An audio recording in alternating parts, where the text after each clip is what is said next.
So you're not dating anyone, right, George? I'm not going to talk about. I'm not going to tell you. I'm not going to answer that one. Tell the viewers that they can just figure it out themselves.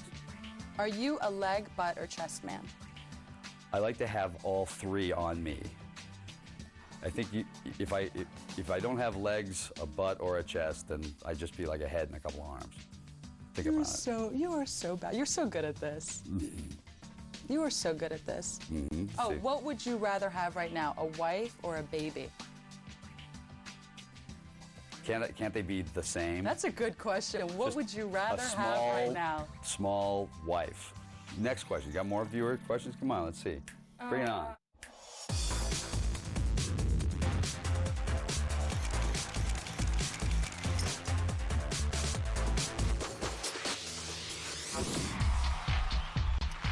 George Clooney, ladies and gentlemen.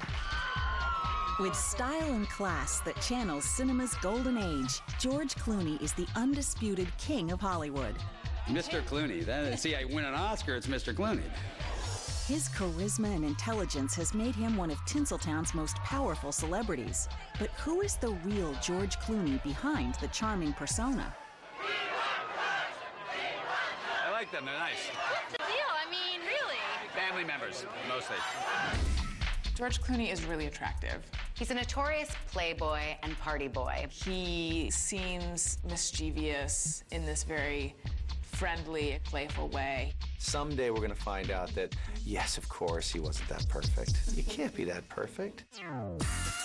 There's got to be another side to George Clooney. He seems to always be on. I was assigned this cover story for Time magazine on George Clooney, and I thought, I've never read an article where someone has a celebrity over to their house. So I asked him if he'd come over, assuming he'd say no, and then he said yes. He was at my house for 7 hours, and I learned nothing new about him. I've learned over the years to make no definitive answers about anything, period. Okay. Or that's definitive, isn't it? He is always on, and when people ask, you know, is that his real personality? I think it's an actor's job to be on the red carpet. Oh, look who it is. It's you. It's the George Clooney. How do you do? I'm good. Are you all right? That's a very stylish tuxedo. I'm very stylish. Did you have that made for this specific occasion? No, I'm piecing things together as always. Right, exactly. You just have like a bunch of tuxedos that you keep in a room. Old jackets. I like. It was peak lapel. Is that the way to go? Yeah. Well, you know, for me, all of a sudden it's a peak of slimming. A peak of slimming. He can just flip the interview if he doesn't want to talk about himself. He can deflect it onto the reporter who's talking to him. By the way, can we just, before we get any further, yes, what? Can we talk about the green sweater? Can we bring it up? Yeah. What do you want to talk about? It's good. Is it weird? No, it's good. And I'm telling you, it looks great. Thank you very much. I would have thought, hey, I'm going to wear like a foam green sweater. People would give me a lot of, how do we say it on cable? And yet, it looks good. Me pulling it off and you saying that I can't pull it off. You totally pull it off. This is going on my demo reel right now, by the way. As well it should. When he's interviewed, he treats the interviewee like a person. He seems just as interested in you as you are in him, which is really rare, not just in a celebrity, but in a human being. It also seems effortless and genuine. It seems actually that he is a true gentleman. But you are still a bachelor, right? You're Yes, still I am. single and the whole thing. Yes. I just want to clear that up because it gives the girls hope out there. Actually, yeah, well, I was going to announce that tonight I am getting married, but I don't want that out, so you won't let that out. We shouldn't announce that now, should we? We don't want to give the location either. George. Yeah, so I don't want to get into it. Will you marry me? Yes, I will. You are my favorite actor in the world. Oh, really? Yes. Oh, I thought you were kidding. No. Okay, then yes, I will marry you. You know, it's funny, even the words, will you marry me? Yeah. And then I just broke out in a cold sweat. They scare the hell out of you. Even if it's a joke, right? Even joking around right now, there's sweat dripping down my back. There's sweat dripping down.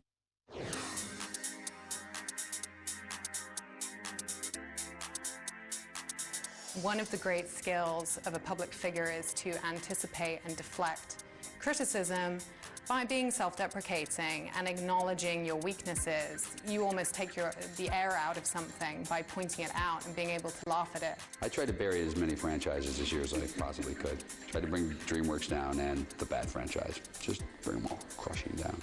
It is the worst Batman film by far. The fans hated it, the critics hated it, and Clooney took the blame for destroying the franchise. Clooney's charm definitely helped him weather the storm of some poor box office, but his charm has definitely kept him working, and that just gives you an opportunity to collaborate with some really talented directors and other big movie stars, of course, over the years. I had a movie about a guy who fired people for a living. He needed to be charming, and I don't think I could think of an actor who's more charming than George. I think it's safe to say that here at the Cannes Film Festival, George has a very good shot at winning an acting award for his performance in Ocean's 13. You know, by the way, not easy to do the same guy three times. And you would know. I would.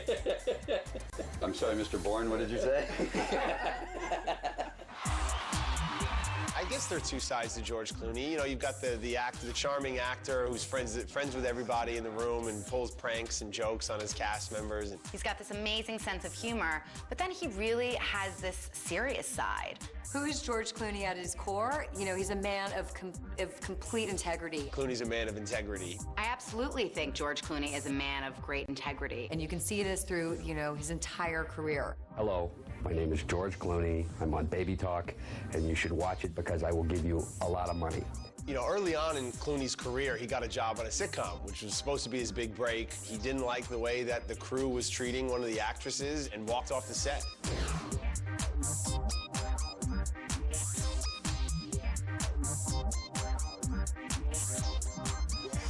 Hang on a minute.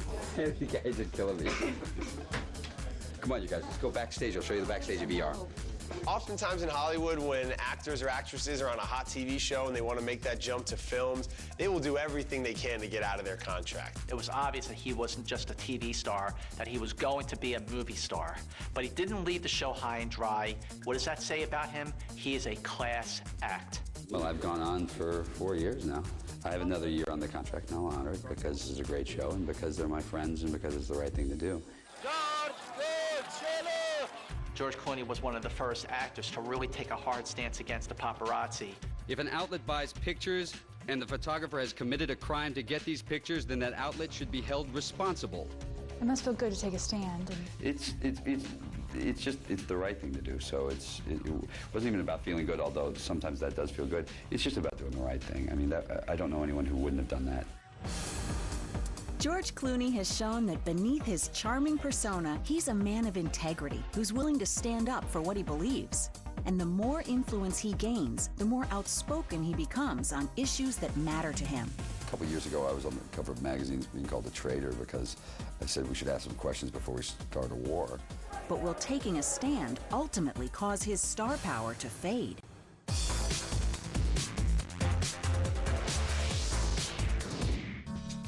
I've always been involved sort of socially and politically in things. I think sometimes when you get famous, you get to shine some light on things. I do believe with with power comes some responsibility, and I think but I think with living comes responsibility. It just depends on how much focus you can bring on something, and I think that's just about luck. But I think everybody has that responsibility. Whatever they deem, whatever they think, if it's feeding their kids that day, or if it's, which I think people should do. People should feed their children.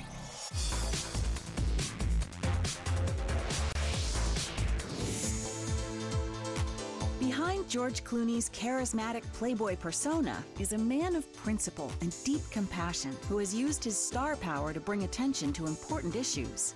If you have a tremendous amount of heat from the spotlight, then you're able to shine a little bit more of a light in a different direction, and it's just deflecting.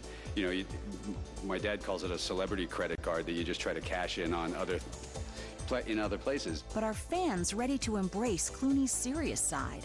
George Clooney won a humanitarian award. Tell me who your date is today. Who my date is?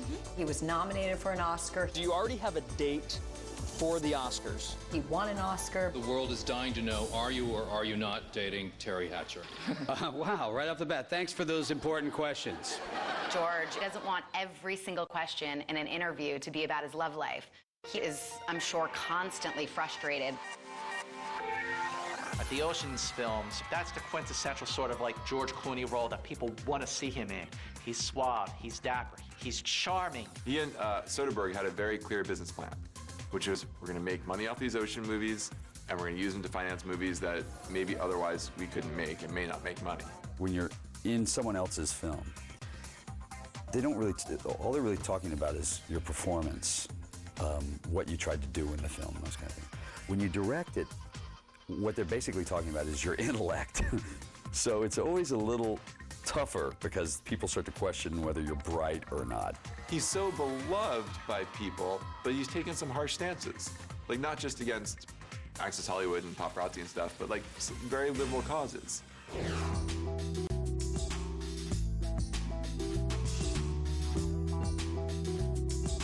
A couple years ago, I was on the cover of magazines being called a traitor because I said we should ask some questions before we start a war. Dissent is not disloyalty, and that asking questions is actually the most patriotic thing you can do. So we're not in here saying, and I think with both films, we don't say, here's what you should think. All we're saying is, let's have a discussion about the issues. And to me, that's a good thing. Fans want to see charming red carpet George Clooney. For the most part, people watching movies don't want to be told about how horrible the world is and all these things that they need to think about. I think that it's important to work on projects that you can be proud of and projects that you want to do. I like the idea of sparking debate and having questions asked, and I'm in the position to be able to get them done. And as you and I both know about this industry, you only get a small window of time where you can sort of force feed studios and people to do things that they're not necessarily encouraging you to do. And so while you have that time and that you're in that position, you go and try and do it. Clooney's somebody who has maybe sacrificed some financial gains at the box office for his movies. These aren't films that are, they're not designed to be hits. I mean, if you'd asked us this time last year while we were doing Syriana and Good Night and Good Luck, if both of them were going to make money, we would have laughed at you. People want to do passion projects, they're labors of love, as they call them, which is usually a signal for the movie that it's not going to do well at the box office. If you just do it for that end result, then you're never going to take a job. If it doesn't succeed financially, that's then eventually people will stop paying me to show up and work. You know, that's the risk you take. That's okay. That's a gamble.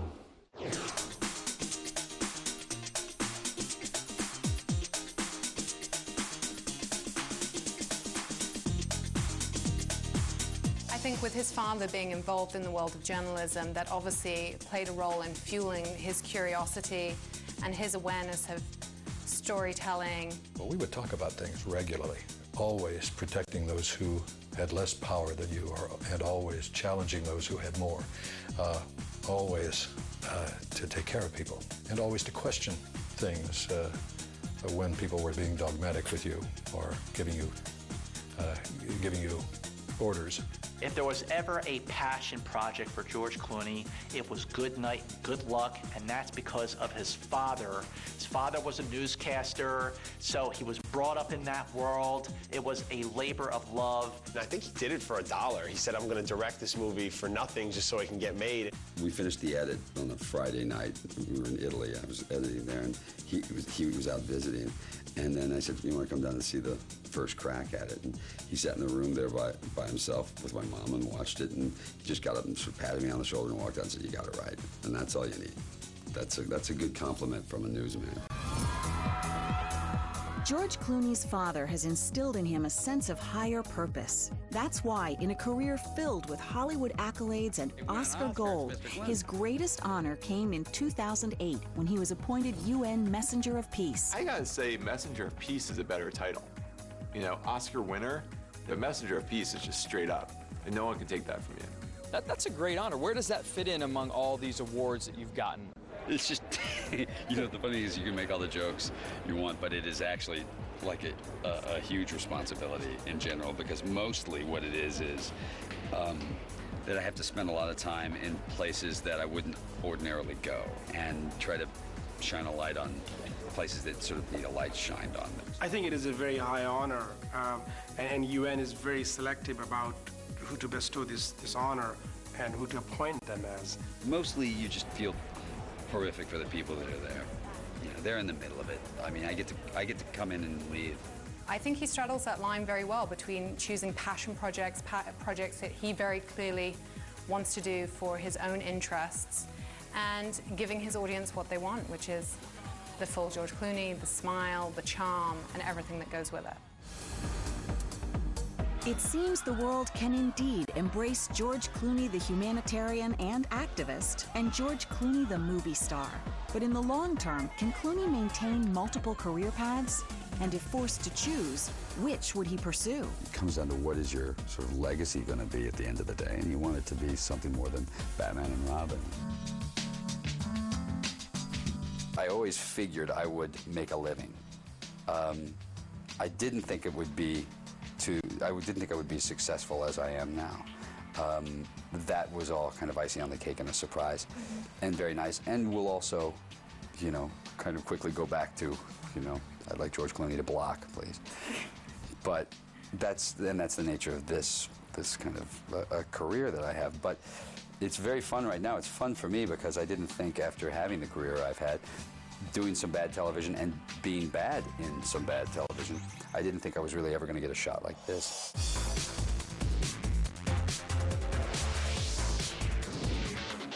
The masses continue to stay interested in Clooney's projects, but will he be able to maintain his multiple career paths? And if he had to choose, which would he pursue? He's traveling all over the world and really taking on his political activism, you know, and all the while he's trying to keep the schedule of a Hollywood movie star, and that's an incredibly daunting task. I was working here Tuesday till like 2 in the afternoon. Then we got on a plane, went to Tokyo, got off, did the premiere. Literally, it was you know, insane because we literally got off, did the premiere, got back on the plane, and we were back here. I was back here working yesterday here. Clooney was very active, of course, in helping the tsunami relief efforts, and this is a guy who was still wearing his neck bandage from his surgery when he showed up to help the victims of the tsunami and raise money. When the time comes for somebody to do something about some issue, he's always the one doing it first. That's all I did was make a few phone calls. But, you know, the truth is, once we got former President Bush and former President Clinton involved, and Clint Eastwood and Morgan Freeman and guys like that, then everyone else knew that it was a real telethon, it was a real project. He's done telethons now for the tsunami, for 9/11, most recently for Haiti. Nobody worked harder than George. He was there all day, every day, before it came together, like putting it together. Had called me a few times because I was away working on a movie to let me know what was going on. The guy has a big, big heart.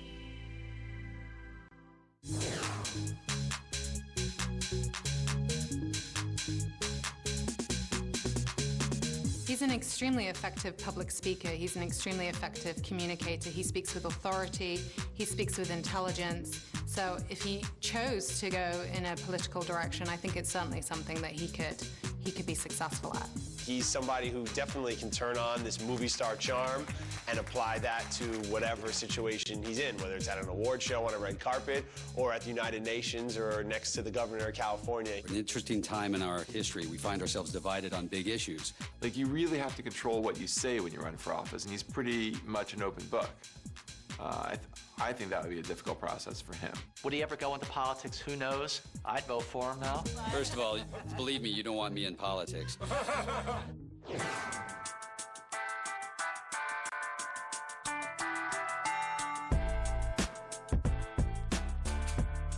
Why does George have to choose between, you know, Hollywood and politics? He's got enough money by this point in his career. I think it's absolutely possible that he could retire full-time to his house in Italy. Tell me about the debauches and the giant parties in Lake Como. What's that about? It's a beautiful place. Have you been there? Have you spent time? I've spent much time there, yes. Oh, so you know it very well. And I sort of like sit longingly looking at your villa thinking, oh, I've never been invited. Well, all you have to do is pull up on the boat and yell. Oh, okay. Europeans love George Clooney. It's because he's so dapper and elegant. I think Clooney's appeal is stronger internationally than it is here in the States. I feel like his films really speak to the international audience. Parli italiano? No, non parlo italiano molto bene, mi dispiace. Oh, in Venice, they have the good night and good luck drink. What's in that? I don't know, but if you drink it, good night and good luck. That was the last thing I remember. I was in Venice, and I woke up in Vienna. This is a guy who, as much as he wants to live in Italy and kind of lay low and be out of the public eye, he's always going to have his heart pulling him back into movies. He's always going to want to be on set. This is a guy who grew up on set. You know, he grew up around actors. My Aunt Rosemary was a big part of my life in sort of shaping and molding the way I sort of handled or lived with being famous. There were actors that when I was growing up, Spencer Tracy was a god, in Montgomery Clift. And, He basically saying to the world, I wish I was an actor in the 1950s or 40s or something like that. There's things about that era and that time that I really love. I mean, I certainly am a fan of those films and watch them all. But I don't know that I'm enjoying this time right now. The actors weren't really, except for Charles Lawton, there weren't a whole lot of actors directing, so I like this one. He's a really good director. I think he's really learned a lot the last few movies he's made. So I think if and when the acting gig stops, I think he'll have a great career as a director and a producer. He really watches you and refines you and tweaks you, and he watches you like a hawk, and it's great because it keeps adjusting it until it's just so much better. Ultimately, his effortless charm, intelligence, and unwavering integrity will help him succeed no matter what path he chooses. I think there might be batteries in him or something. Something's weird there. Hang on, I'm losing a battery. Someday we're going to find out that, of course, he was a robot. I don't think George Clooney is going anywhere. I think he's going to be around for a very long time. I think he will be involved in humanitarian efforts for the rest of his days. I think that his career can only go up. George Clooney is just one of the best actors we have right now. Talk about someone who really is getting better with age. And he's someone who's passionate about what he does, whether it's making movies or saving the world. He seems like somebody who really wears his heart on his sleeve. We are on the right side of history. All of us, together, as a world, as a nation, as a state, as a community, as a family. All of us can be very proud of days like today. I have never seen anybody deal with fame and the pressures of fame and the pressures of success as well as my son George. I just have never seen anybody handle it that well. I'm just enormously proud. What you don't want to do is continue to act and do the same thing, because it's boring. At some point, it isn't about making a paycheck, obviously. At some point, it's about trying to do stuff that interests you or keeps it interesting and is fun to do. And, it comes down to what is your sort of legacy going to be at the end of the day.